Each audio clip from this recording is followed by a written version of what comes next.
अस्सलामुअलैकुम स्टूडेंट्स, आज हम हिंदी के पीरियड में फॉर्मेशन सीखेंगे अक्षर ई की। हाउ टू राइट ई। ई को किस तरह लिखा जाता है। Let's start. How to write ई।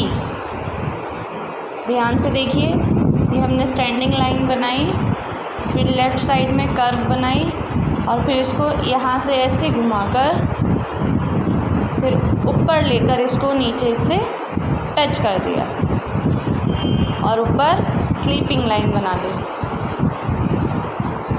एक बार हम खुद बनाकर देखेंगे। देखिए,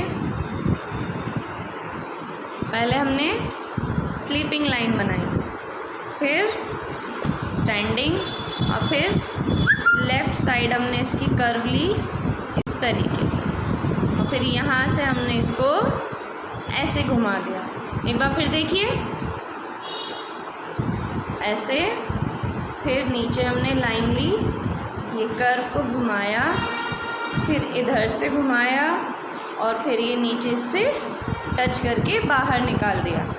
ये क्या बन गया हमारा ई। ई से इमली, ई से इमली, ई से इमली। तो आज आपको अपनी कॉपी में क्या लिखना है बच्चों? ई। ई से इमली।